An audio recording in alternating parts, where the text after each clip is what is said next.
आगे आने की संभावना है। जैसे ये जो पेपर है आपका वो जुलाई 2025 में होगा। कब होगा? जुलाई 2025 में होगा। और ये आपसे 30 नंबर का आएगा, जो कि आपको पता भी है कि 30 मार्क्स का आता है। और जो मेरा लक्ष्य है वो 30 में 30 दिलाने का है। ठीक है, मैं अपने सब्जेक्ट में 30 में 30 ये टारगेट बना के रखूंगा कि आपको 30 में 30 दे। अगर इससे पहले आपका नहीं आया है या कोई प्रॉब्लम रही है किसी उसमें, तो साइकोलॉजी 75 मार्क्स की मैं ही बताऊंगा, बाकी जो टीचर होंगे वो आपको कराएंगे। ठीक है, तो आप भरोसा रखिए, आप कंटिन्यू देखते रहिए। और अगर आपका कभी नहीं निकला है तो भी निकलेगा, क्योंकि मैं जब समझाता हूं तो आपको पॉजिटिव और नेगेटिव कीवर्ड भी बताता हूं, ताकि आपको ऑप्शन एलिमिनेट कर करके आप सही ऑप्शन तक पहुंच सके। ठीक है, चलिए आगे चलते हैं। एक मोटिवेशन कोच भी है। जैसे हम स्टार्ट करते हैं, आज मुश्किल है, आज मुश्किलें हैं, कल थोड़ा बेहतर होगा। आज मुश्किलें हैं, कल थोड़ा बेहतर होगा। बस उम्मीद मत छोड़ना मेरे दोस्त, आज से कल जरूर बेहतर होगा। ठीक है, क्योंकि उम्मीद पे तो दुनिया कायम है, ये तो आप जानते हैं। अगर सबसे पहले क्या जरूरत है, खुद पे भरोसा रखना।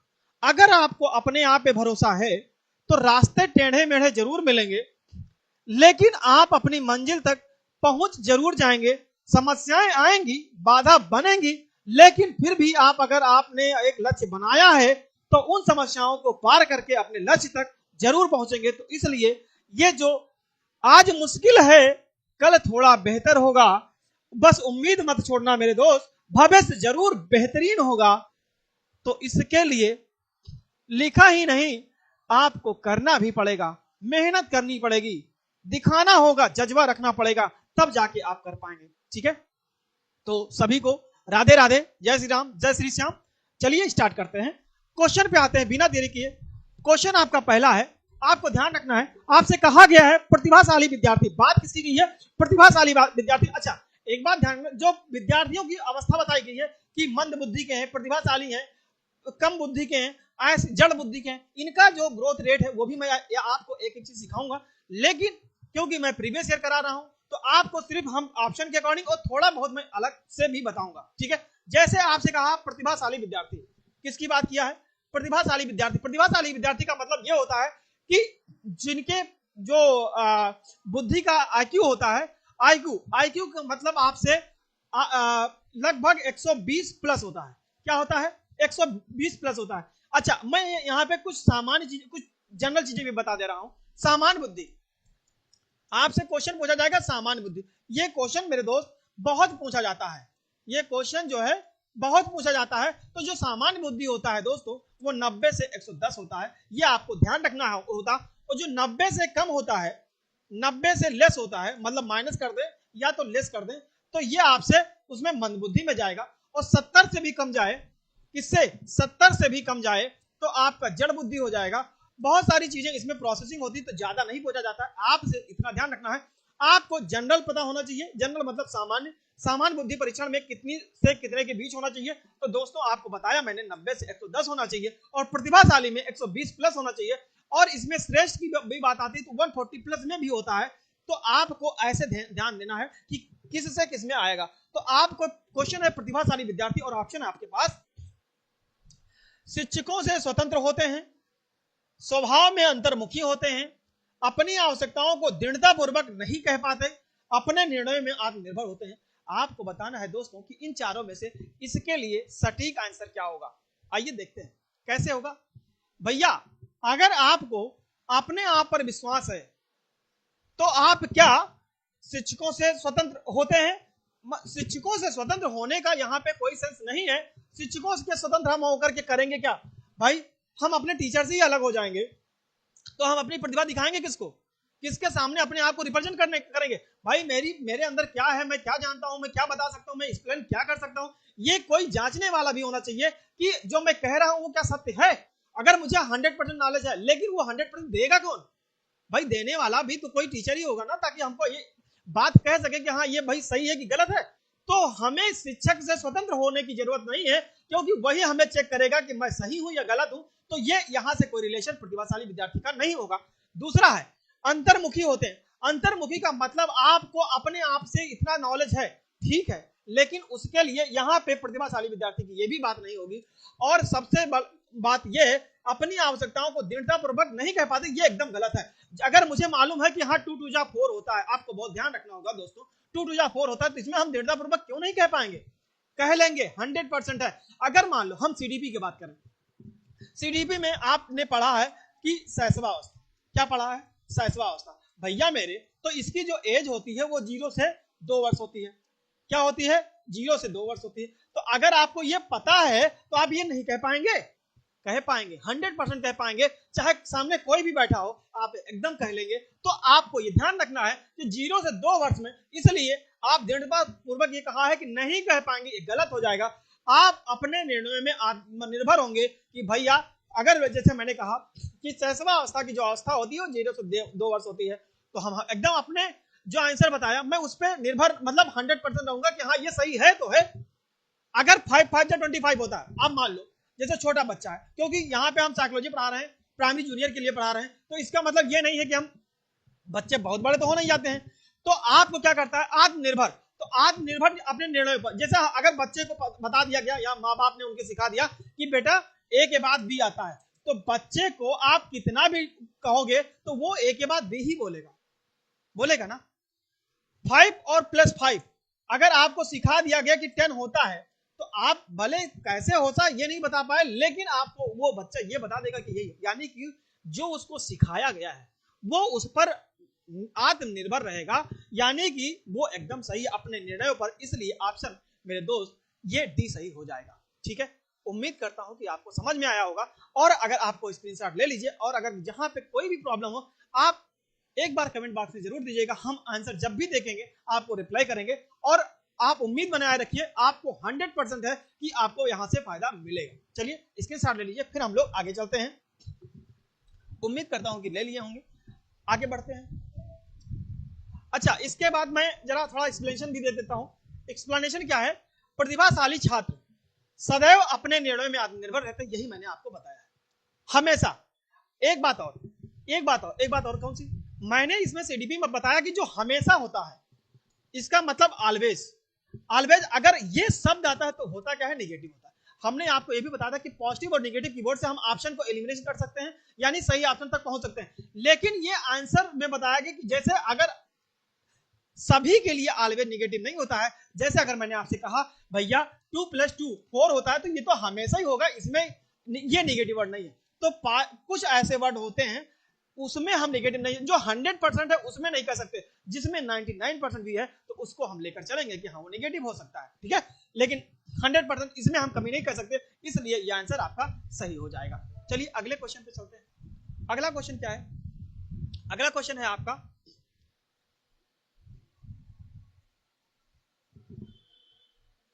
हो जा बाबू, हाँ आ जाएगा। अब क्या करना है?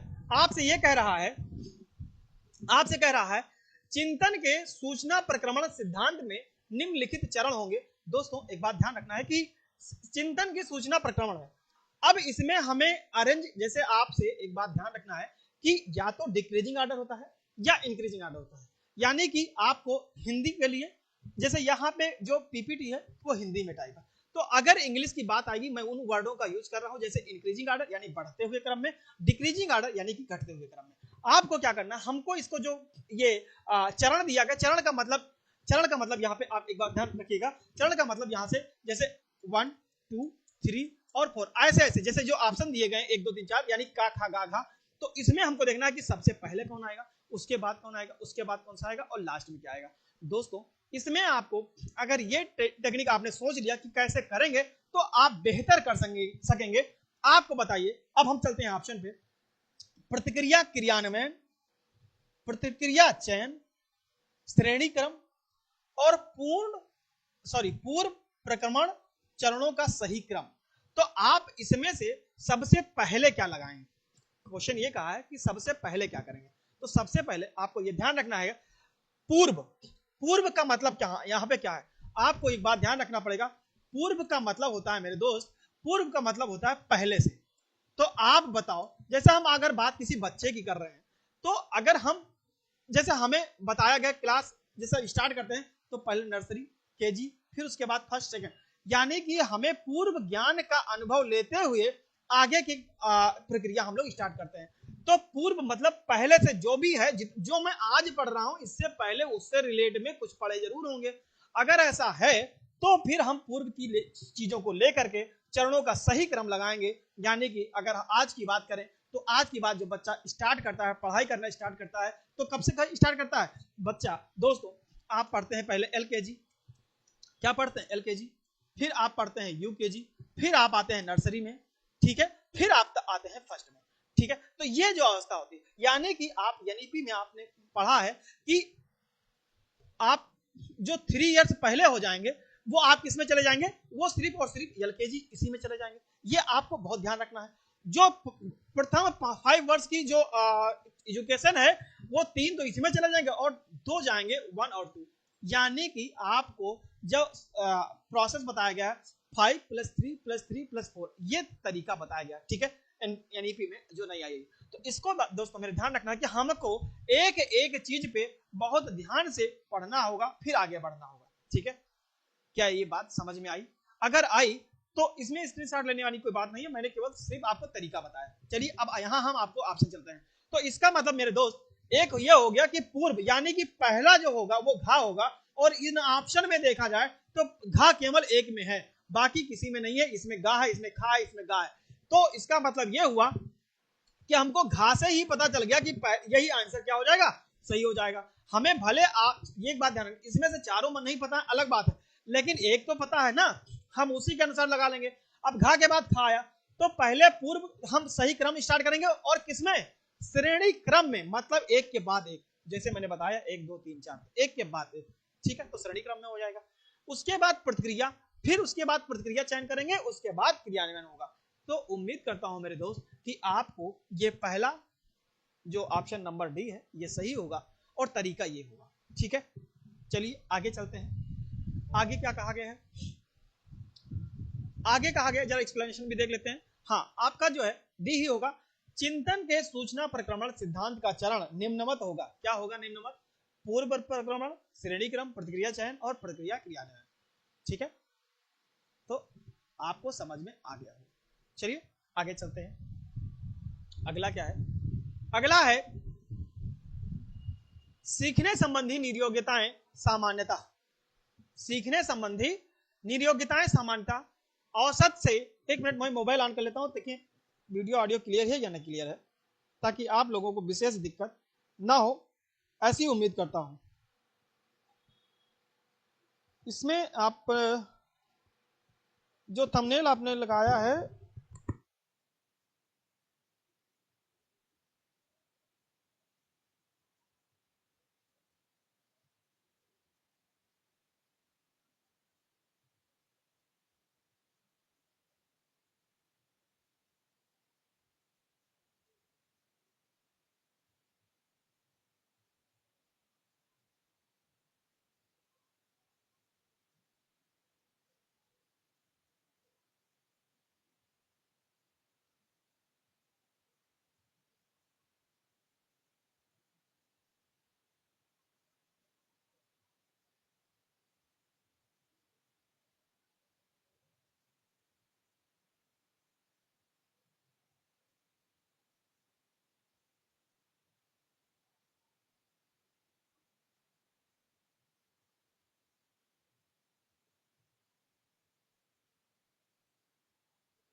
हाँ, आवाज मैंने ऑफ कर दी थी, ध्यान नहीं दिया था, मुझे लगा कि यहाँ गड़बड़ हो रहा है। अब आप क्या करना है, हमें इनमें से आपको बताना होगा कि सही कौन सा होगा। तो आपको एक बात ध्यान रखना है, हमको साइकोलॉजी के माध्यम से, यानी कि साइकोलॉजी हमारी क्या कहती है, हमको उसके हिसाब से आंसर लगाना होगा, ठीक है। क्या सोच है, हम साइकोलॉजी में सीडीपी में जो हमारे मनोवैज्ञानिकों ने जो जो बताया है, जैसा बताया है, उसके हिसाब से आंसर देंगे, ठीक है। जैसे आपसे कहा गया औसत से श्रेष्ठ बुद्धि लब्धि वाले बच्चों में पाई जाती क्या? सीखने संबंधी निर्योग्यताएं लड़कियों की तुलना में लड़कों में पाई जाती। आपको जब लड़कियों और लड़कों की जब बात की जाएगी दोस्तों, ये बहुत मायने रखता है। यही गलत करने का, ज्यादा गलत यही इसी में होता है। ये बात आपको बहुत अच्छे से मैं थोड़ा सा एक्सप्लेन करने की कोशिश करता हूं। आप साइकोलॉजी में या सीटेड में, किसमें, सीटेड में, आप यहां पे अगर लड़की और लड़के की बात की गई है तो भैया ये जेंडर बायस की बात हम नहीं करेंगे। जेंडर बायस का मतलब होता है दोस्तों रूढ़िबद्धता, यानी कि ये काम, इसको मैं एक और एक्सप्लेन कर दे रहा हूं। रूढ़िबद्धता यानी कि इसका मतलब ये हुआ दोस्तों कि लड़कियां ये काम कर सकती हैं या लड़के ये काम कर सकते हैं। तो लड़कियां कर सकती हैं या नहीं कर सकती हैं ये आपको ध्यान रखना होगा, या लड़के कर सकते हैं। तो भैया अगर हम ऐसी बात करते हैं लड़के कर सकते हैं, अगर हम ऐसी बात करते हैं तो इसका मतलब ये हो गया पक्षपात की भावना हो जाएगी, और हम पक्षपात नहीं कह सकते हैं क्योंकि हमें हमारे एनसीएफ में समावेशी शिक्षा की बात की गई है, और समावेशी का मतलब होता है सभी को एक साथ बिठा करके एक तरीके से सामान्य रूप से सबको एक भावना से देखना, और चाहे वो लड़की हो, चाहे लड़का हो, चाहे विकलांग हो, चाहे दृष्टिबाधित हो, इन सभी चीजों को ध्यान में रखते हुए टीचर को, शिक्षक को पढ़ाना होता है। तो इस तरीके से हम लड़कियों की तुलना में लड़कों की अगर हम किसी को बेहतर बताएंगे वो ऑप्शन तुरंत वहीं पे गलत हो जाएगा, तो ये ऑप्शन तो बिल्कुल नहीं होगा। इस बात को ध्यान रखना होगा। बात समझ में आई कि नहीं आई? चलिए आगे चलते हैं। अधिकतर उन बच्चों में पाई जाती हैं जो शहरी क्षेत्रों की अपेक्षा ग्रामीण क्षेत्रों में पाई जाती हैं। हमें एलिमिनेशन कैसे करना भाई? अब यहां पे ऊपर क्या था, लड़के और लड़कियों में पक्षपात हो रहा था, नीचे वाले ऑप्शन में कह रहा है भाई शहरी ग्रामीण। अब ऐसा कैसे हो सकता है? अगर हम, ऐसा थोड़ी ना है कि हम शहर के लड़के बहुत अच्छे होते हैं, शहर के लोग बहुत अच्छे पढ़ने में होते हैं, या ग्रामीण के क्षेत्र के यहाँ पे बताया गया है। तो ऐसी भावना अगर रखेंगे तो ये रूढ़िबद्धता को मतलब प्रभावित करेगी। इसलिए मेरे दोस्त ये भी ऑप्शन नहीं होगा। अब बात हम आगे, आपके पास ऑप्शन बचे पहला और लास्ट। आइए अगला देखते हैं।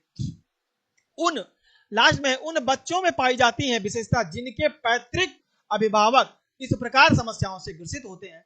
भैया पैतृक का मतलब होता है हमारे माता पिता, हमारे माता पिता, या आप और एक जनरेशन ऊपर जाएंगे तो दादा दादी। ठीक है, कौन? दादा दादी। भैया मेरे, तो अगर ऐसी कोई बात होगी तो हम यहां जीन की प्रॉब्लम आ सकती है, जेनेटिक प्रॉब्लम हो सकती है, लेकिन इससे सीखने संबंधी नियोग्यताओं का यहां इससे कोई रिलेशन नहीं है।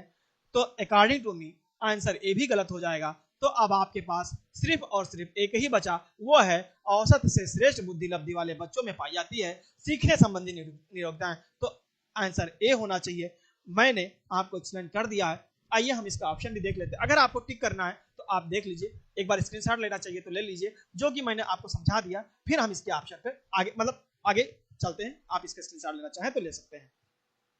ठीक है,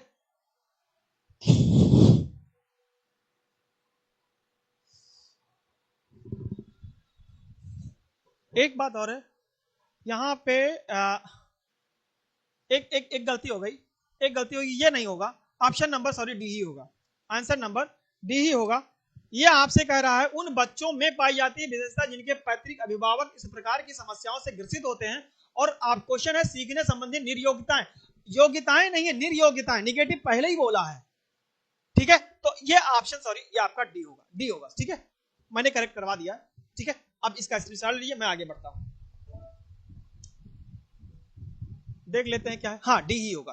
कहा गया है सीखने संबंधी जो निर्योग्यताएं हैं वो वंशानुगत चलने वाली प्रक्रिया होती है जो एक पीढ़ी से दूसरी पीढ़ी में। अब आपको एक बात ध्यान रखना, मान लो सीटेट में अब आ जाए निर्योग्यता की संबंधित आ जाए और ऑप्शन में ये वाले ना हो, आपसे कहा जाए अनुवांशिकता, वातावरण, ऐसा कुछ बोला जाए, तो आप क्या करेंगे? अनुवांशिकता यानी कि जेनेटिक, पीढ़ी दर पीढ़ी। तो आपको यही बात यहां पे की गई है कि जो सीखने संबंधी निर्योग्यताएं हैं वो वंशानुगत चलने वाली प्रक्रिया होती है। मतलब जैसे दादाजी से पिताजी में, पिताजी में मेरे पास, मेरे से मेरे बच्चों में, फिर बच्चों के बच्चों में, यानी कि अनुवांशिकता ये लगातार वंशानुगत चलता रहता है पीढ़ी दर पीढ़ी। आपको बताया गया है एक पीढ़ी से दूसरी पीढ़ी में चलती जाती हैं। सीखने संबंधी जो निर्योग्यताएं सामान्यतः उन बच्चों में पाई जाती है विशेषता जिनके पैतृक अभिभावक इस प्रकार की समस्याओं से ग्रसित होती है। जैसे आपसे कहा गया, मान लो एक मैं एग्जांपल और लेता हूं, यहां पे एक्सप्लेन कर देता हूं क्योंकि कुछ समस्याएं होती हैं। जैसे क्या माता पिता के कौन से गुण तुम्हारे में आ जाएंगे या आपके गुण कौन से आपके बच्चों में जाएंगे, ये भी मैं यहीं पे एक्सप्लेन कर दे रहा हूं क्योंकि ये बहुत इंपॉर्टेंट।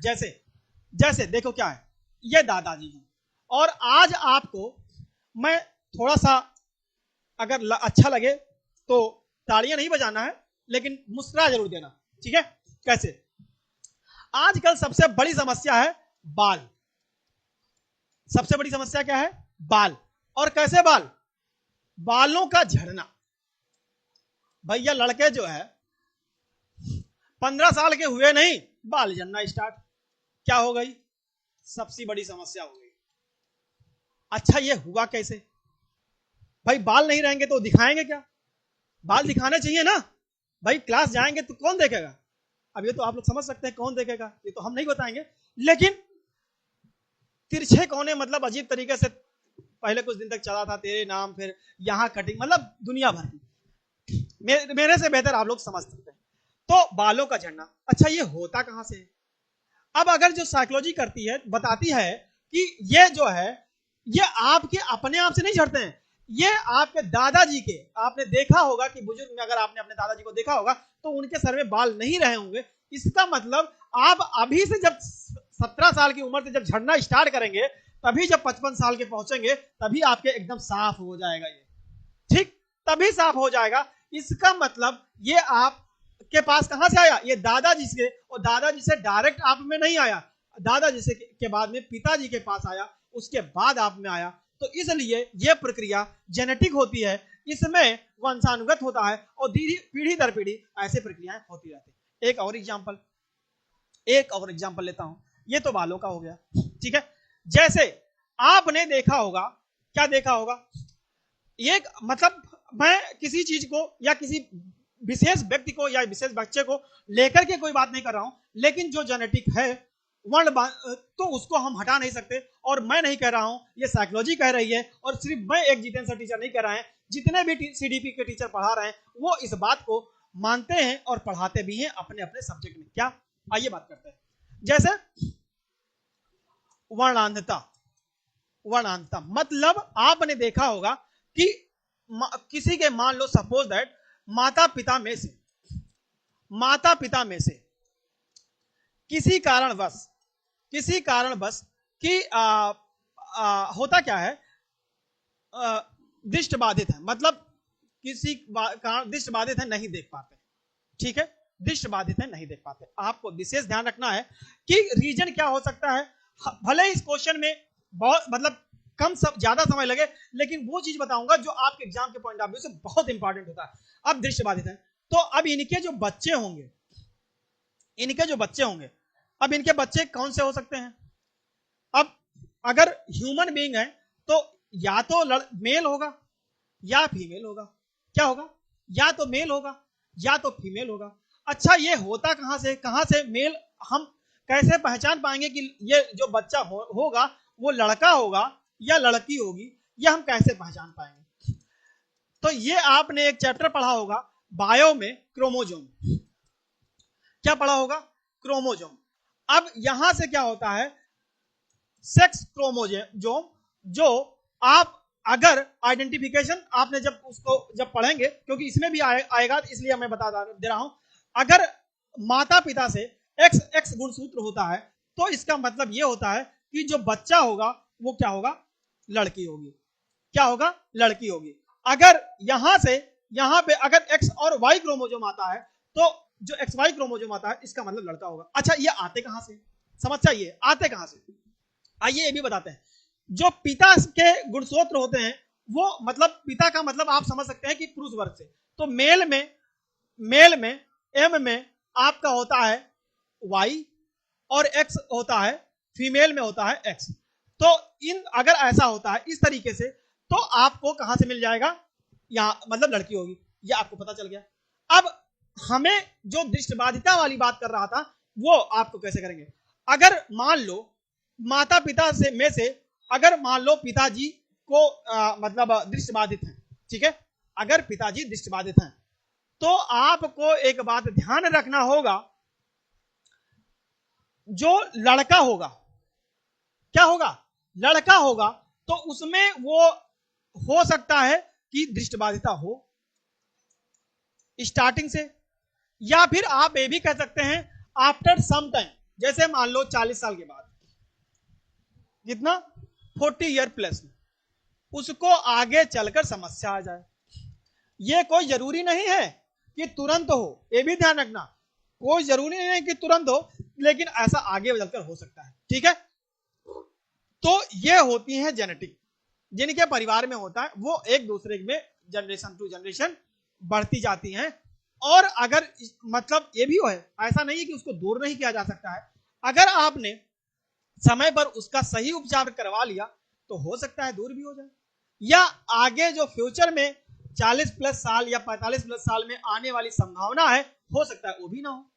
ये कोई जरूरी नहीं है कि हाँ वो दृष्टिबाधित ही जन्म से होंगे, हो सकता है स्टार्टिंग में ना हो, आगे समस्या हो। तो अगर उसी टाइम पे अगर बच्चों को अच्छे से उपचार करा लिया जाता है तो जो 40 प्लस की बात है आगे भी ना हो, तो वो जनरेशन टू जनरेशन में कन्वर्ट हो सकता है, खत्म भी हो जाए। ठीक है, तो ये कुछ एग्जाम्पल थे पीढ़ी दर पीढ़ी जो चलते आते हैं, तो वो भी आपको मैंने एक्सप्लेन कर दिया। उम्मीद करता हूं कि समझ में आया होगा। आप चाहें तो इसका स्क्रीनशॉट ले सकते हैं, फिर हम लोग अगले क्वेश्चन पे चलते हैं। ठीक है, अगला क्वेश्चन क्या है? अगला क्वेश्चन 9 नंबर है। ठीक है, अब ये कह रहा है कि मोनिका जो गणित की शिक्षिका है, राधिका से एक प्रश्न पूछती है। अब एक बात ध्यान रखना है, मोनिका क्या है? मोनिका जो है वो मोनिका एक शिक्षक है। मोनिका एक शिक्षक है मतलब ये तो एक टीचर हो गई। ठीक है, हम लोग अगर फीमेल होता है तो हम उसको शिक्षिका कहेंगे। ठीक है, क्या कहेंगे? शिक्षिका कहेंगे। एक राधिका है, तो राधिका का मतलब यहां से कहा गया है कि पूछती है, क्या पूछती है? प्रश्न पूछती है, तो इसका मतलब ये बच्ची होगी। ये क्या होगी? बच्ची होगी क्लास की। तो ये इनसे क्या करती है? प्रश्न पूछती है। क्या पूछती है? राधिका से कोई उत्तर ना मिलने पर तुरंत मोहन से दूसरा प्रश्न पूछती। अच्छा, एक बात ध्यान रखिएगा, एक क्लास में कई बच्चे बैठते हैं, लड़के भी बैठते हैं, लड़कियां भी बैठती हैं। तो ये होता है कि बेटा आप बताओ, खड़े हो जाओ, मोहन आप खड़े हो जाओ, सीता आप खड़ी हो जाओ। इसका मतलब अगर एक बच्चा नहीं जानता है तो प्रश्न को हम दूसरे से पूछते हैं। ऐसे ही ये कह रही है कि जब राधिका से प्रश्न पूछा और जब उसका उत्तर नहीं आया तो उसने क्या किया? तुरंत उसका एक और स्टूडेंट था जिसका नाम मोहन था। बहुत ध्यान से समझिएगा दोस्त, ताकि तभी हम ऑप्शन पे तभी जाएंगे जब आपको हम यहां एक्सप्लेन कर पाएंगे। मोहन से पूछता है तो क्या कहता है? दूसरा प्रश्न पूछती है जब उसे महसूस होता है कि मोहन उत्तर बताने में संघर्ष कर रहा है। इसका मतलब ये हुआ दोस्त, इसका मतलब ये हुआ कि मोहन भी उस उत्तर को बताने में असमर्थ हो रहा है। मतलब उसको भी सही से ज्ञान नहीं है कि जो मैडम पूछ रही हैं उसका आंसर क्या होगा। बात समझ में आई? अगर ऐसा आया तो आगे बढ़ते हैं। अब ये भी समस्या में ग्रसित हो गया। अब कह रहा है तो वह अपने प्रश्न के शब्दों को बदलती है। जैसे मान लो मैं एक टीचर हूं और मैंने आपसे कहा कि बेटा मैं कल आप सभी से 10 तक टेबल पूछूंगा। ठीक है, तो मैंने मान लो मैं यहाँ पे इस चीज को मैं अपने एग्जाम्पल को लेकर के आ रहा हूं। जैसे मैं एक शिक्षक हूं, मैंने राधिका से बेटा 9 की टेबल सुनाओ, 9 की टेबल सुनाइए। अब राधिका को 9 की टेबल नहीं याद है। हम अब क्या करेंगे भाई? एक साथ अगर मान लो 50 बच्चे बैठे हैं तो हम एक के लिए खड़े तो रह नहीं होंगे, हम अगले से पूछेंगे। मैंने तुरंत मोहन से पूछा, बेटा आप बताओ। अगर मोहन खड़ा हुआ, अब सोच रहा है 9 वजह कितना होता है, 18 होता है, 27 होता है, मतलब बताने में उसको थोड़ा सा संघर्ष करना पड़ रहा है, यानी कि टाइम लग रहा है। क्या लग रहा है? टाइम लग रहा है भैया। तो आपके पास तो टाइम क्या होता है? लिमिटेड होता है। क्या होता है? लिमिटेड होता है। तो आप क्या करेंगे? फिर शब्दों को क्या करेंगे? अच्छा ठीक है, 9 की नहीं आती है, क्या करोगे? 8 की बता दो। क्या करोगे? 8 की बताओ। 8 की तो आती है ना, उससे एक कम है। मतलब कैसे? बच्चों के अंदर आपको जिज्ञासा प्रवाह मतलब उत्पन्न करनी है कि उसके अंदर यह महसूस ना हो कि मुझे कुछ आता नहीं है, भले उसे नहीं आता हो। आपको एक एज ए टीचर के हिसाब से हमारी एनसीएफ, हमारी साइकोलॉजी और एनईपी दोनों कहती है कि जो हमारी शिक्षा है वो है क्या? एक एक चीज ध्यान रखो, बाल केंद्रित है। अगर बच्चा जो भी कहे तो भैया बच्चे को सही भगवान मान लो कि वही है, वो 100% सही है। गलत शिक्षक हो सकता है लेकिन बच्चा नहीं हो सकता है, इसलिए हम उसको 9 की टेबल नहीं 8 की टेबल करेंगे। अगर हमने 8 की पूछा और मोहन ने क्या किया? आइए देखते हैं क्या कहा। मोनिका की यह प्रवृत्ति यह प्रदर्शित करती है कि, अच्छा मतलब यहां इन्होंने प्रश्न पूछ लिया। अब मेरा प्रश्न है कि मोहन ने अगर 8 की टेबल सुना दी हो तो इसका मतलब उसने उत्तर बता दिया। ये मेरा एक्सप्लेनेशन था।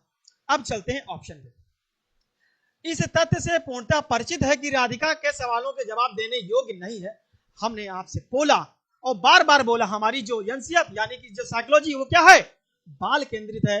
तो हम ये नहीं कह सकते कि राधिका को सवालों का जवाब योग्य ही नहीं, बच्चे को हम योग्य, बच्चा योग्य है भैया, बच्चा ही सब कुछ है, भगवान है, ये नहीं है इसलिए गलत हो जाएगा। बात समझ में आई कि नहीं आई? ये एकदम सही है। अगला देखते हैं, अपने सवाल के प्रति थोड़ा घबरा गई। देखो ये हो सकता है, मान लो टीचर के सामने बच्चा घबरा जाता है, ऐसा हो सकता है, लेकिन सीटेट में एक से अधिक आंसर सही होते हैं, ये भी ध्यान रखना, एक से अधिक आंसर सही होते हैं, उसमें मोस्ट प्रोबेबली यानी कि सबसे अच्छा अधिक कौन सा सही है, तो इसके आगे हम आगे क्वेश्चन पढ़ते हैं, इसको अभी पेंडिंग डालते हैं। मोहन का पक्ष लेकर लिंग भूमिकाओं की रूढ़िबद्धता को बढ़ावा दे रहे। भैया ये हम जेंडर बायस की बात नहीं कर सकते, लड़की अच्छी है, लड़का अच्छा है, लड़का पढ़ने में ठीक है, लड़की नहीं ठीक है, रूढ़िबद्धता अगर हम करेंगे तो वो पक्षपात की भावना होगी, और अगर ऐसी भावना होगी तो वो गलत होगा, तो इसका मतलब ए भी आंसर गलत हो जाएगा। ठीक है, अगले पे चलते हैं। राधिका को किसी उलझनपूर्ण स्थिति में नहीं डालना चाह रही है। इसका मतलब जो इसका आंसर होना चाहिए, अगर उलझन में पूर्ण स्थिति में नहीं डालना चाह रही है, इसका मतलब यह हुआ कि टीचर नहीं डालना चाह रही है, तो डालना नहीं चाह रही है तो ठीक हो सकता है, लेकिन बात यह है कि उसका आपने आंसर जो बताया या नहीं बता पा रही है, तो उलझन डालने से होना नहीं चाहिए। यानी कि जो हमें थोड़ा सा पॉजिटिविटी मिली थी, वो हो सकता है भाई उसने पूछा और वो बच्ची घबरा गई हो तो इसलिए नहीं बता पा रही हो, ऐसा भी हो सकता है। तो बी आंसर सही होना चाहिए। अब मैं देख लेता हूं कि बी है कि सही है, डी है, इन दोनों में से कोई एक होना चाहिए। इसका आइए हम थोड़ा सा एक्सप्लेनेशन भी देख लेते हैं। आइए, सी सही है। मोनिका राधिका से उत्तर न प्राप्त होने पर वह जवाब मोहन से प्रश्न पूछती है, परंतु मोहन उत्तर देने में संघर्ष करता है, जिससे शिक्षिका प्रश्न के शब्दों में बदलकर मोहन की सहायता करती है। अतः इससे स्पष्ट होता है कि शिक्षा मोहन के लिंग भूमिका की रूढ़िबद्धता को बढ़ावा दे। एक मिनट, क्वेश्चन क्या था? क्वेश्चन रूढ़िबद्धता को बढ़ावा देने की बात कर रहा है। हाँ, ये भी ध्यान रखना होगा, हालांकि पक्षपात करना नहीं चाहिए, लेकिन इसमें जो आंसर दिया गया वो सी दिया गया है। ये व्यक्तिगत टीचर की भावना हो सकती है कि भाई राधिका नहीं बता पाई तो मोहन का पक्ष लेकर भूमिका में रूढ़िबद्धता को बढ़ावा दे रही है। तो ये अगर हम जेंडर बायस की बात, हमारे हिसाब से ये होना नहीं चाहिए। इसका आंसर ये दिया गया है, तो सीटेड ने अगर माना है तो इसको सही कर लो, लेकिन आपने अगर ध्यान दीजिएगा तो एनसीएफ 2005 क्या है, एनसीएफ 2005 और एनईपी 2022 हमसे ये बात करता है, बताता है कि हम एनसीएफ में तो ये 100% बात कही गई है कि हम जेंडर बायस की बात नहीं करते हैं, और अगर ऐसा कोई टीचर करता है तो वो रूढ़िबद्धता की बात कर। अच्छा हाँ, बात तो सही है, एकदम सही है। ये आ गया, अगर मोहन का पक्ष लेकर लिंग भूमिका करती है तो वो रूढ़िबद्धता की बात ही कर रही है, मतलब ये रूढ़िबद्धता वाली भावना यहाँ पे आ गई, ये बात यहाँ का, यानी अगर वो इससे पूछ कर राधिका से वो नहीं बता पाई, मोहन से पक्ष लेकर की बात कर रही है, तो ये कह रहा है कि ये रूढ़िबद्धता वाली बात है या नहीं है? हाँ, रूढ़िबद्धता वाली बात है, सही है, एग्जैक्ट है।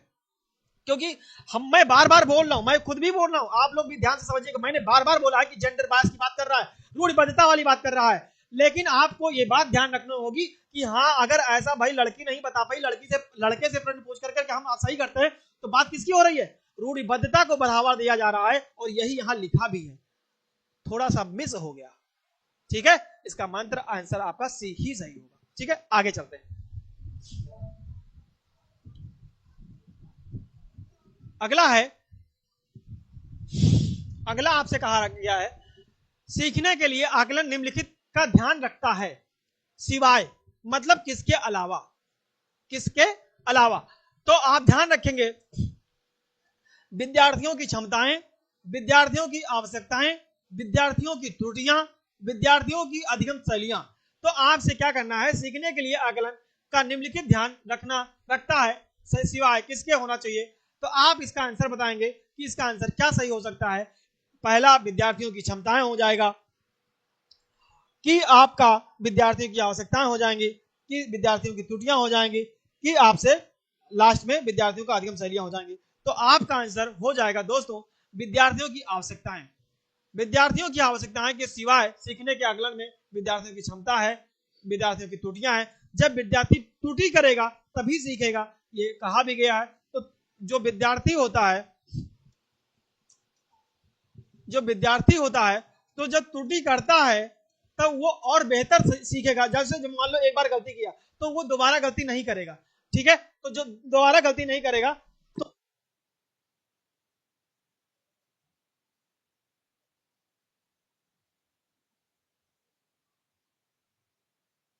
तो चलिए, तो विद्यार्थियों की आवश्यकता, अब त्रुटि करेंगे तो हम सीख सकते हैं। तो आपका विद्यार्थी की अधिगम शैलियां, तो इसका मतलब ये ऑप्शन जो है इसके अलावा बी वाले के अलावा सारी सही हो जाएंगे। तो उम्मीद करता हूं आपको समझ में ये आया होगा। चलिए आगे चलते हैं, इसका एक्सप्लेनेशन देख सकते हैं। हाँ, बी होगा, सीखने के लिए आकलन विद्यार्थियों की आवश्यकता का ध्यान नहीं रखता है। जो सीखने का आकलन है वो विद्यार्थियों की आवश्यकता को ध्यान नहीं रखता है, जबकि सीखने के लिए आकलन विद्यार्थियों की क्षमताओं, उनकी त्रुटियों एवं अधिगम शैलियों का ध्यान रखता है।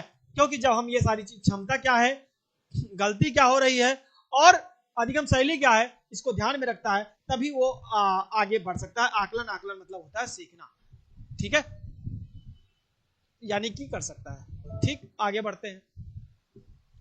अगला क्वेश्चन है, एक समान जुड़वा भाइयों में, एक बात ध्यान रखिएगा, एक समान जुड़वा भाइयों में से एक को सामाजिक आर्थिक रूप से धनाढ्य परिवार द्वारा गोद लिया जाता है और दूसरे को एक निर्धन परिवार द्वारा।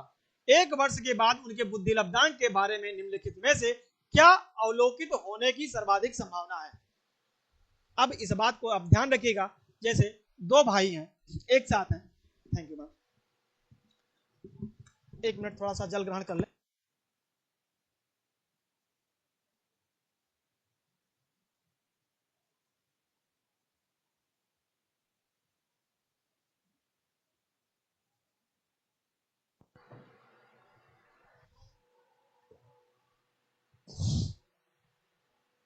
चलिए दोस्तों, अब यहां से आपको एक बात ध्यान रखना है कि बच्चे का जो सीखने का तरीका है, अगर भाई 2 हूं, एक साथ पैदा हुए हैं, जुड़वा भाइयों की बात कर रहा है।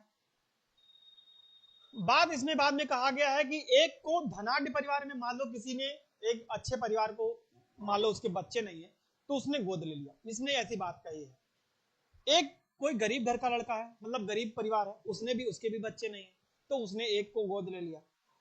मान लो बच्चा किसका हुआ, एक कोई ये मान लो मेल, मतलब पति पत्नी है, दंपति है, आप जरा ध्यान से समझिएगा, ये दंपति है, इनके 2 बच्चे हुए। कौन से, एक मान लो आर हो गया, मतलब राम हो गया, और श्याम हो गया, ये दोनों एक साथ जुड़वा बच्चे हुए। आपसे क्या बात किया है, एक समान जुड़वा भाइयों में से सामाजिक आर्थिक रूप से धनाढ्य परिवार, यानी कि मान लो इनके पास 2 बच्चे हुए, लेकिन हो सकता है इनकी आर्थिक स्थिति या जो भी रही हो, ये बच्चों को पाल पोस नहीं सकते। या आप ऐसा कह सकते हो कि जो एक धनाढ्य परिवार है, क्या है, एक धनाढ्य परिवार है, इनको बच्चे की नीड है, हो सकता है ये गरीब रहे हो और इनको पैसा दे करके, भैया एक हमें बच्चा दे दीजिए अपना, मैं पालूंगा, मैं अपने आप से रखूंगा इसको, ऐसा भी हो सकता है। ऐसा कई लोग करते हैं, गोद लेते हैं। तो मान लो इनसे एक ले लिया, एक बेचारा गरीब भी है, लेकिन बच्चों की नीड तो सबको होती है, एक इसने ले लिया।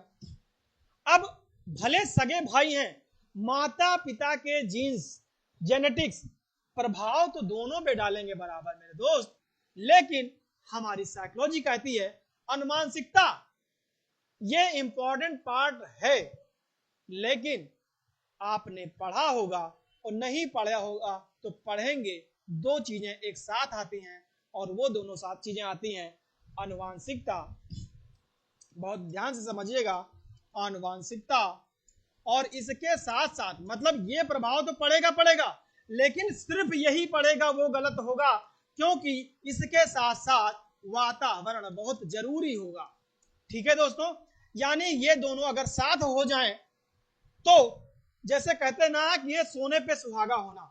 तो अगर आपके पास अनुमानसिकता में, जैसे आपके माता पिता आईएएस विशेष हैं, तो बच्चों में जेनेटिक गुण तो जाएगा ही जाएगा, लेकिन जो प्रक्रिया होगी वातावरण वाली, यानी कि जैसे बच्चा शैशवावस्था में है, बाल्यावस्था में आया, किशोरावस्था में आया, तो वो जैसे उसको बच्चों का माहौल मिलेगा उसी तरीके से पढ़ने का, बोलने का, बात करने का तरीका, यानी कि आपको ये इंपॉर्टेंट, मतलब ये तो सही है लेकिन ये भी होना चाहिए। तो आप उसे क्वेश्चन कह रहा धनाढ्य परिवार और गरीब परिवार, क्या आप बताओ जो सुख ये दे देगा, भाई प्यार तो ये भी बहुत करेगा और प्यार ये भी करेगा। ये थोड़ी ना है कि गरीब आदमी है, गरीब परिवार का बच्चा तो क्या अपने बच्चे से प्यार नहीं करता?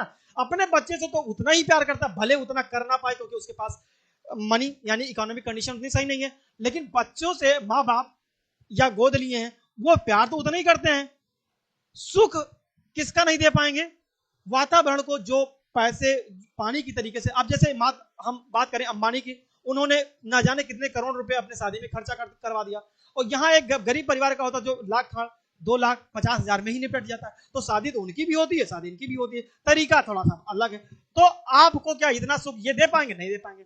यही बात कहा गया है कि और दूसरे को एक निर्धन द्वारा 1 वर्ष बाद, मतलब 1 साल बाद, बुद्धि लब्धांक के बारे में निम्नलिखित में से क्या अवलोकित होने की सर्वाधिक संभावना है? बात संभावना की कही गई है, एग्जैक्ट नहीं कही गई।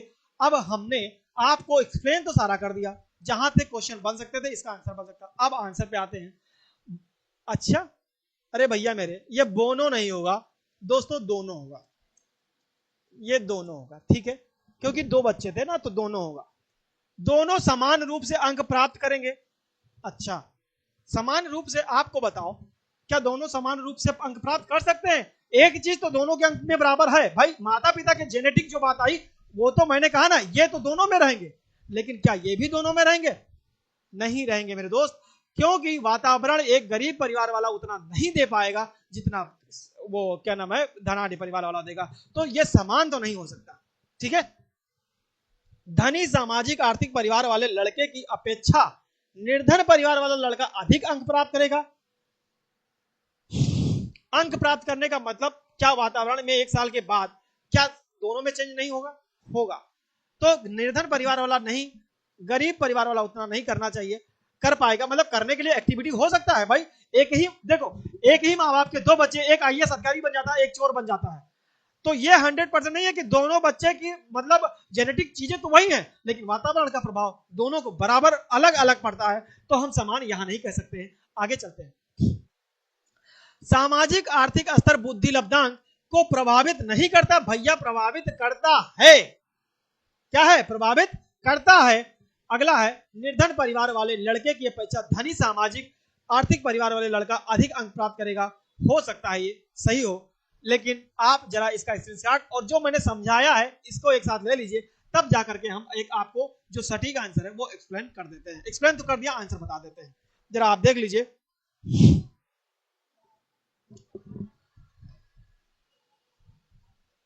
उम्मीद करता हूं कि आप ले चुके होंगे। अवलोकित होने की सर्वाधिक संभावना है एक दूसरे से एक निर्धन परिवार द्वारा 1 वर्ष के बाद उनका बुद्धि लब्धांक के बारे में, बुद्धि लब्धांक के बारे में आपसे कहा गया, बुद्धि लब्धांक के बारे में। तो अच्छा, एक बात ध्यान रखना है कि बुद्धि लब्धांक जो ये वर्ड आया है, वो ये जो वर्ड आया है वो सिर्फ और सिर्फ आपका सी में आया है, बुद्धि आर्थिक प्रभावित नहीं करता है, यानी कि जो बात यहां पे कही गई है वो ऑप्शन सी में ही सही बैठता है, तो ऑप्शन आपका सी सही हो जाएगा, ठीक है। समझाने का तरीका जो था मैंने बता दिया। आगे चलते हैं अब बिना देरी के।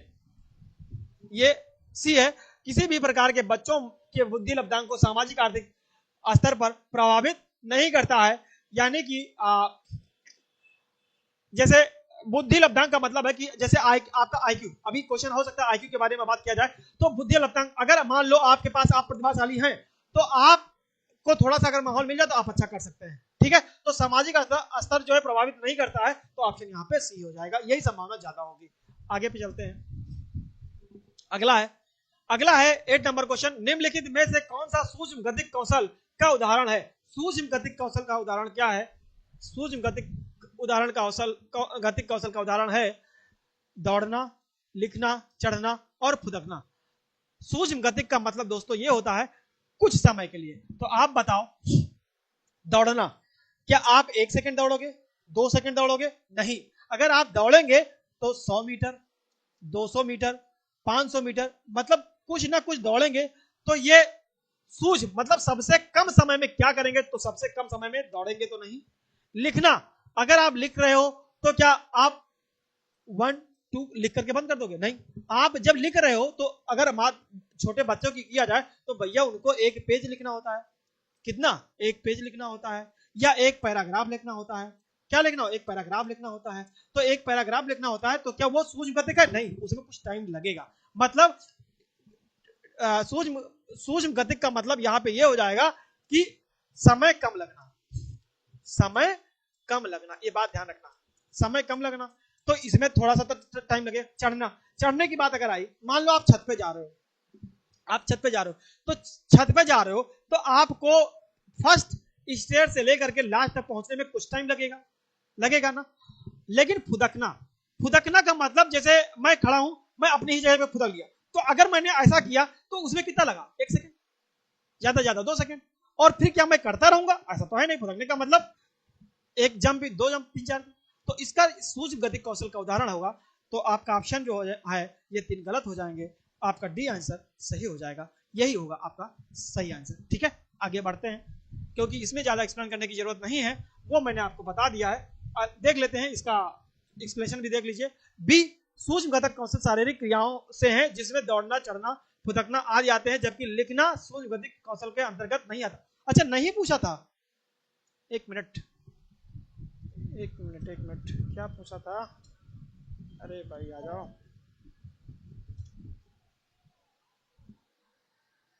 इसमें है, ये देखो, उसमें नहीं होने की संभावना अलग होती है, लेकिन सूक्ष्म गतिक कौशल यहां पे है। इसका आंसर जो है वो डी ही होगा, ये 100% है। ये सूक्ष्म गतिक कौशल है, ठीक है। नहीं होता तो फिर आप लिखना कह सकते थे, इन सब में के ऑप्शन से। आप एक बात और ध्यान, ये सूक्ष्म गतिक कौशल है, लेकिन अगर इन्हीं ऑप्शनों से कहता कि नहीं है, तो नहीं होने में लिखना हो सकता था, क्योंकि दौड़ते आप नहीं रहेंगे, चढ़ना आप चढ़ते ही नहीं रहेंगे, लेकिन उस टाइम पे लिखना आ जाएगा। लेकिन अकॉर्डिंग टू क्वेश्चन आपका ऑप्शन जो है वो फुदकना ही सही है, वो गलत दिखा है।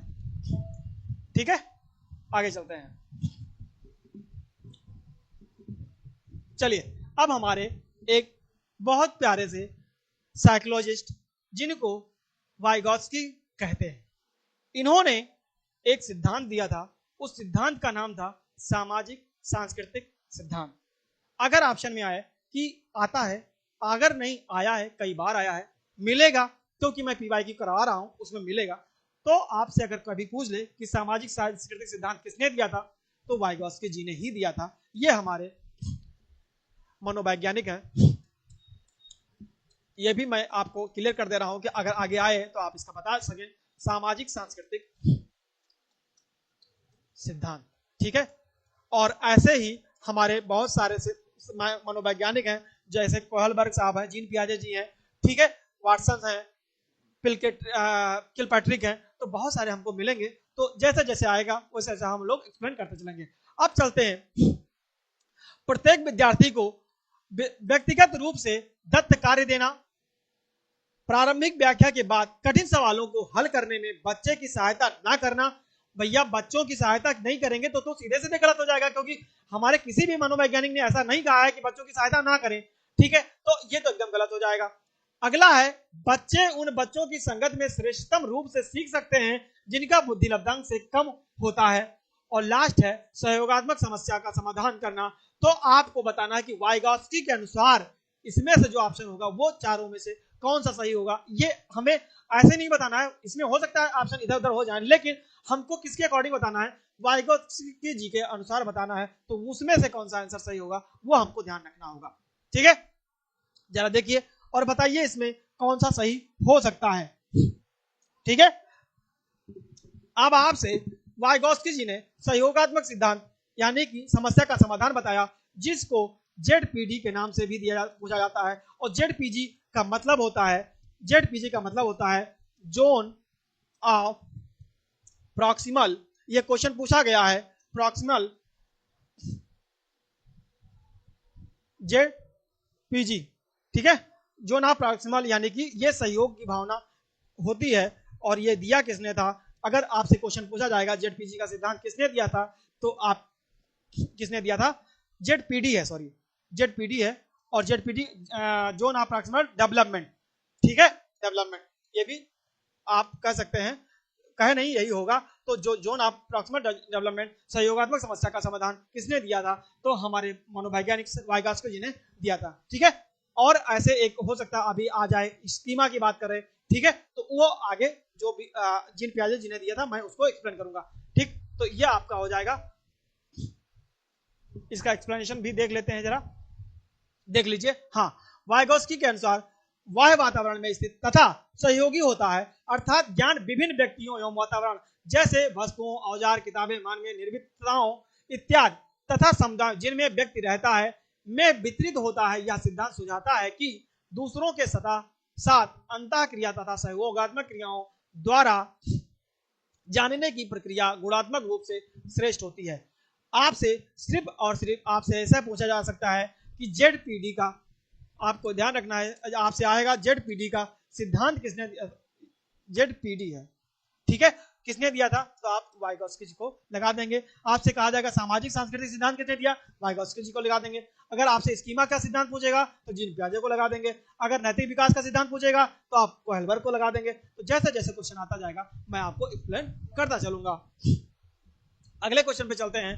किशोर का अनुभव कर सकते हैं, किशोर का अनुभव कर सकते हैं, तो किशोर का अनुभव का मतलब दोस्तों सिर्फ ये नहीं, किशोर कोई नाम नहीं है, किशोर कोई बालक नहीं है, किशोरा एक अवस्था होती है जिसमें बालकों की अवस्था यानी कि 12+ आप किशोरा अवस्था की बात अगर करते हैं तो किशोरा अवस्था की बात हम लोग किस एज में करते हैं, किशोरा अवस्था की बात हम लोग 12 से 18 साल की बात करते हैं। और यहां से अगर बाल्यावस्था की बात करें तो ये भी मैं बता देता हूं, बाल्यावस्था की जो बात होती है वो आपसे जो अलग अलग साइकोलॉजिस्ट है, मनोवैज्ञानिक है, वो कुछ लोग तो बताए हैं 6 से 12 और कुछ लोगों ने बताया है 3 से 12, तो सबके अलग अलग मतभेद हैं। तो आपसे सिर्फ अगर बाल्यावस्था की बात करेगा तो हम लोग सही इसको मानेंगे, लेकिन अगर इसमें आपसे ये नहीं होगा तो इस वाले को ट्रिक करेंगे। ये आया हुआ क्वेश्चन आगे मिलेगा तो मैं इसको जरूर बताऊंगा, उस टाइम पे फिर और बेहतर एक्सप्लेन कर देंगे। लेकिन यहाँ जो बात किया उसको मैं बात करता हूँ। एक सेकेंड दोस्तों, जरा जल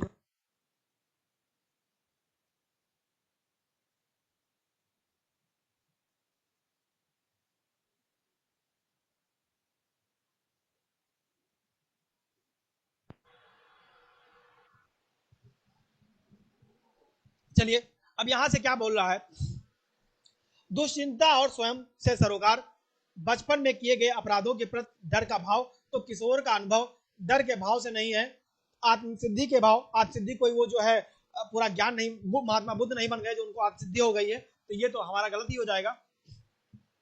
जीवन के बारे में प्रतिप्त के भाव, तो जीवन के बारे में बच्चे को अभी बहुत ज्यादा कुछ नहीं पता होता है कि उसको यानी कि अगर ये बात हम एक 40+ एज की बात करते तो उनका अनुभव हो सकता है, लेकिन उस बच्चे को क्या जीवन के बारे में बात पता होगा।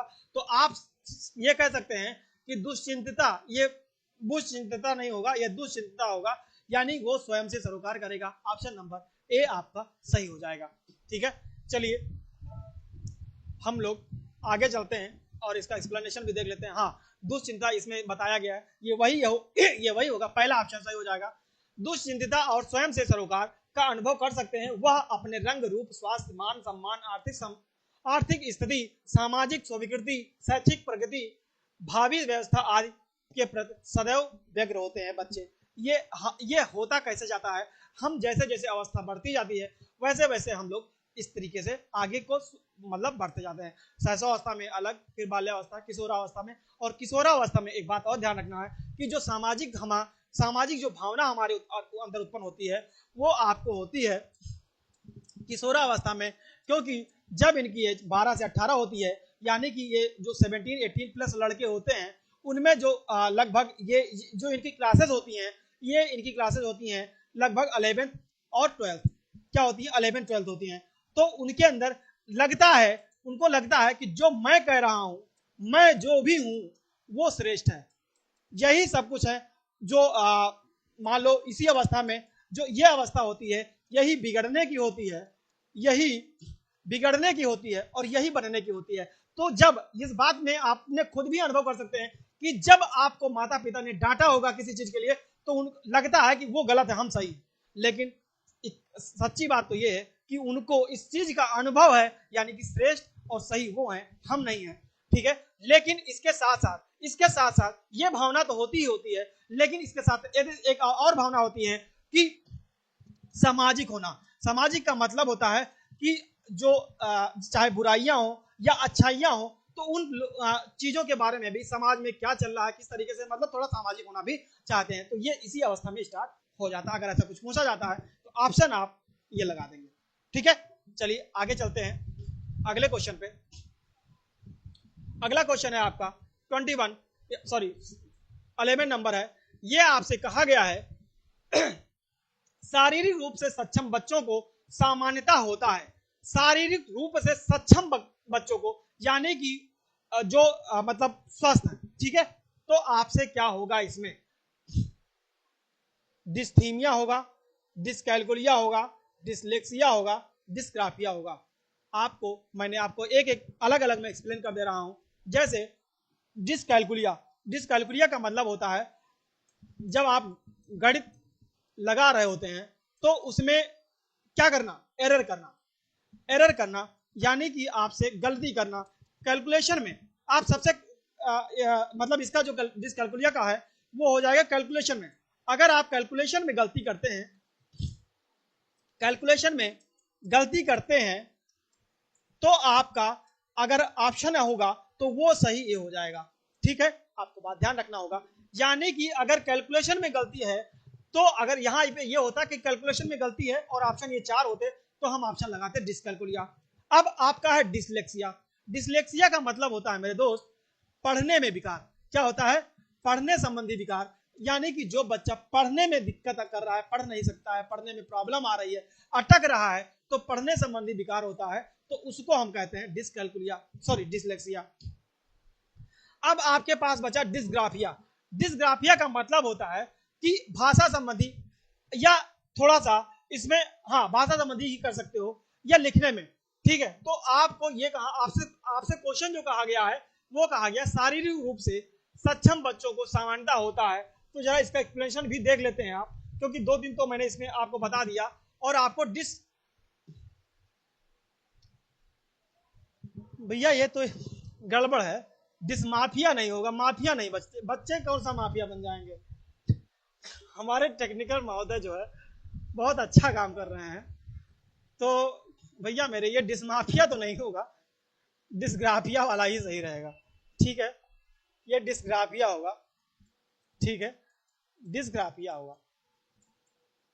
ठीक, चलो मैं बता देता हूं। डिस्ग्राफिया कोई रोग नहीं है, बल्कि यह एक प्रकार का विकार होता है।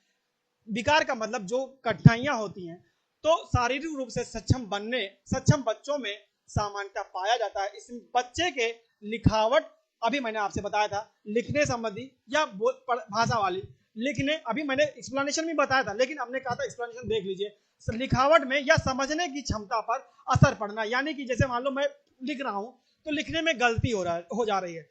तो जैसे इसका एक्सप्लेनेशन, एक क्वेश्चन बहुत पूछा जाता है, क्या होता है, जैसे मैंने कहा सा और बच्चे ने लिखा सा की बजाय वाज, मतलब WAS। समस्या क्या है? समस्या क्या है यहाँ पे भैया? ऐसा क्यों उसने लिखा? उसने ये लिखा, उसको ये नहीं समझ है कि ये इसमें भी यस AW है, इसमें भी WAS, मतलब नंबर ऑफ लेटर जो है वो सेम है, लेकिन ये इधर का उधर क्या अर्थ बदल सकता है या नहीं बदल सकता है, यानी कि उसको लिखने में और समझने में समस्या है। इसलिए ऑप्शन नंबर उसका मेरे दोस्त डी होगा। तो अब उम्मीद करता हूं कि आपको समझ में जरूर आया होगा, ये होगा डिस्ग्राफिया। ठीक है, यानी कि शारीरिक रूप से सक्षम बच्चों को डिस्ग्राफिया की मतलब भावना, प्रॉब्लम, समस्या हो सकती है। इस बात को आपको ध्यान रखना होगा। ठीक है, चलिए अब अगले पे चलते हैं। अगला आप बताइए क्या होगा।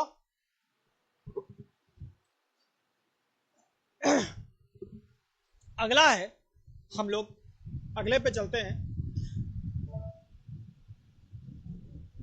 अगला है आपका आंशिक पुनर्बलन। क्या है? आंशिक पुनर्बलन। आंशिक पुनर्बलन की बात करता है तो क्या हो जाएगा? सतत पुनर्बलन की अपेक्षा कम प्रभावी होता है। ठीक है, वास्तविक कक्षा कक्ष में अनुप्रयुक्त नहीं किया जा सकता है। पशुओं को प्रशिक्षित करने में सर्वाधिक कार्य करता है और सतत पुनर्बलन की अपेक्षा अधिक प्रभावी होता है। आपको इस बात को ध्यान रखना है। अच्छा, एक बात ध्यान रखिएगा, एक हमारे साइकोलॉजिस्ट हैं, वो हैं कौन कौन है? हल साहब। कौन सा है? हल साहब।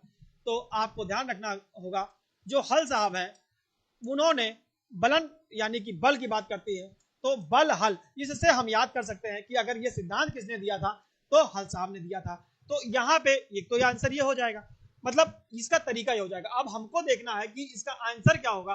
तो आप बताइए, सतत पुनर्बलन की अपेक्षा कम प्रभावी होता है यह आंशिक पुनर्बलन, कि वास्तविक कच्चा कक्ष में अनुप्रयुक्त नहीं किया जा सकता है, पशुओं को प्रशिक्षित करने में सर्वाधिक कार्य करता है। अच्छा, पशुओं को प्रशिक्षित करने का सर्वाधिक कार्य से आंशिक पुनर्बलन से कोई लेना देना नहीं है, तो ये तो आप एलिमिनेट कर सकते थे आसानी से, ठीक है, या आप आराम से आसानी से इसको एलिमिनेट कर सकते हो, तो इसमें ये प्रॉब्लम नहीं होना चाहिए था। इसलिए फिर आगे अगले पे चलेंगे, तो ये आपका तो बिल्कुल नहीं होगा। फिर वास्तविक कच्चा कक्ष में अनुप्रयुक्त, तो ये भी नहीं रहेगा। सतत पुनर्बलन की अपेक्षा कम प्रभावी होता है, तो इसका मतलब ये अलग कम ज्यादा की बात तो नहीं हो रही है। आपसे लास्ट में बचा सतत पुनर्बलन की अपेक्षा अधिक प्रभावी होता है, तो जो प्रभावी ये कहा रहा है सतत पुनर्बलन की अपेक्षा ये अधिक प्रभावी होता है, तो ये कंडीशन यहाँ पे है। आंशिक पुनर्बलन आपसे ये लिखेंगे कि जो आंशिक पुनर्बलन है, आंशिक पुनर्बलन सतत पुनर्बलन की अपेक्षा, मैं लिख दे रहा हूं, आप लोग भी लिखिए क्योंकि लिखने से ही आएगा। सतत पुनर्बलन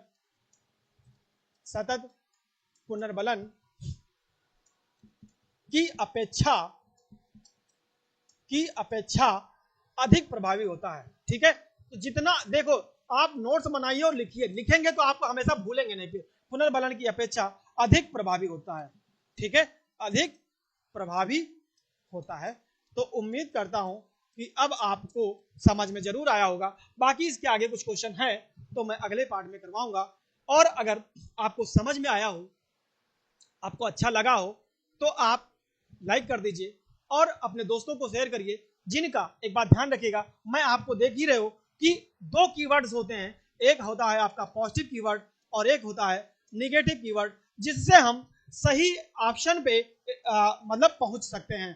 तो ये अगर हम लोग टेक्निक अपनाते रहेंगे तो एक समय ऐसा आएगा कि आप कम समय में सही और ज्यादा क्वेश्चन लगा सकते हैं। जो आपको टारगेट होता है जनरल में होता है, जो जनरल के बच्चे होते हैं उनको कितना चाहिए होता है? 90 नंबर चाहिए होता है। और जो ओबीसी के बच्चे होते हैं वो लगभग 85 के आसपास, और ऐसे ही एससी के आसपास 82 के आसपास, यानी इतना तुम्हें क्वालिफाई करने के लिए चाहिए ही चाहिए 150 में से।